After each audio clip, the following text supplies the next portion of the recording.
Hi, and welcome to Real Circle. I'm Stephanie Massey, and this is Libby. Real Circle is where we talk about real estate in real ways. I'm excited that you're here with me. I have been an agent for 8 years, so I've had lots of real experience with lots of clients, and I like to share those experiences with you in hopes that I can help your career. I am currently an agent with EXP, and I love where I'm at, and I hope that I can help you as you listen to these videos. Today, we're going to be talking about negotiations, which is definitely a ginormous part of real estate in so many ways. It even starts at the beginning with your own commissions. A lot of times, commissions, sellers and buyers think that commissions can be negotiated. I personally have to disagree with that. I have a set percentage that I charge, and if you want my services, that's non negotiable. And setting that expectation has helped my clients realize that I know how to negotiate. If I'm just going to fold over and let you negotiate my own compensation for the hard work that I'm going to be doing and the knowledge and the skills that I have, what am I going to do when an offer comes in for your house? That's huge. That's a big important thing. So, negotiations start from the very beginning, and I want you guys to be able to be experts in this area so that your clients can benefit. Um, First off, starting with negotiations in the market. Whether you're a buyer or you're a seller, you need to be prepared when you're making an offer or accepting an offer so that when the offer comes in, you can negotiate that. Whether, and I'm not saying just having a general idea of what things have closed for in the last 6 months within 1 or 2 square miles. I'm talking about walking through these houses, knowing the difference. I have had clients that have had their house listed, and then the neighbor's house 3 doors down is listed for 100,000 less. Let's say it's the same floor plan.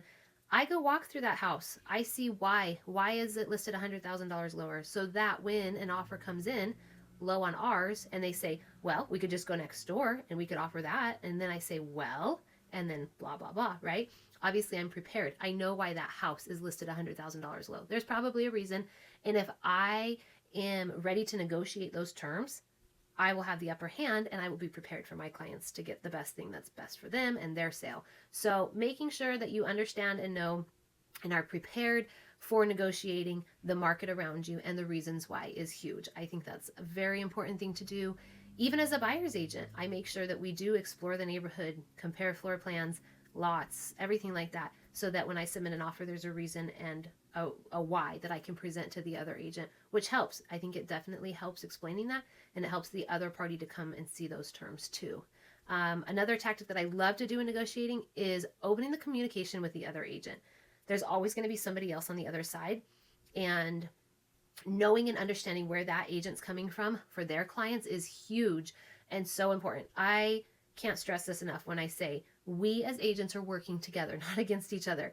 So many agents think that we can't have this cordial work together ethic, which we can, and it makes transactions so much smoother and so much better. And in negotiations is a huge part of when I want to know what's best for the other party so that I can see if those terms are okay with my party. It goes both ways, especially when there's multiple offers on the table. If I'm representing a buyer, I'm going to have a lengthy conversation with the selling agent to figure out, okay, if there's multiple offers, what terms are important to the seller? Do they need post-possession? Do they not want to offer compensation? Like, let's get these terms talked about and on the table long before we even submit our offer, because chances are my buyer may be able to be flexible with some of those terms too, and I want that to be able to make it so that we get the offer accepted.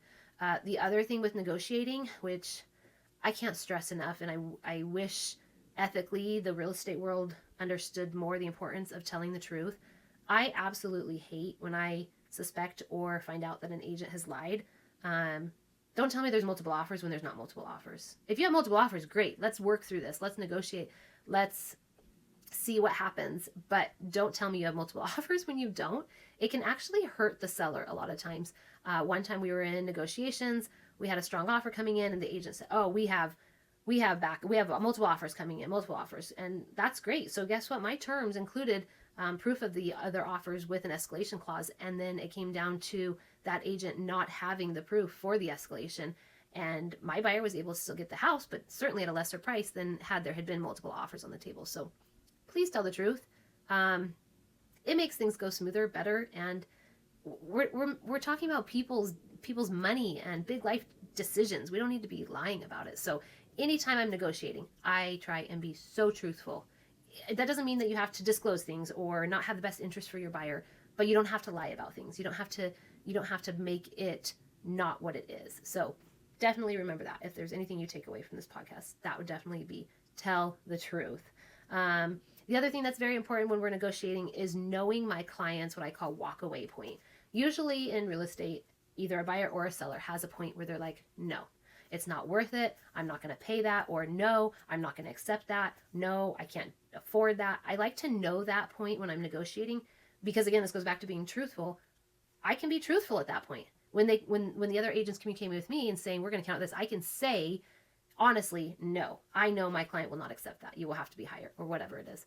So making sure that I have already addressed that with my client, knowing their walkaway point is huge when you're in negotiations because you need to know that and you need to understand that. So these are a few of my tips, obviously just a very small bit of them when I'm negotiating contracts. And I hope you've enjoyed it. I hope you've been able to take something away from it. And most of all, remember, tell the truth.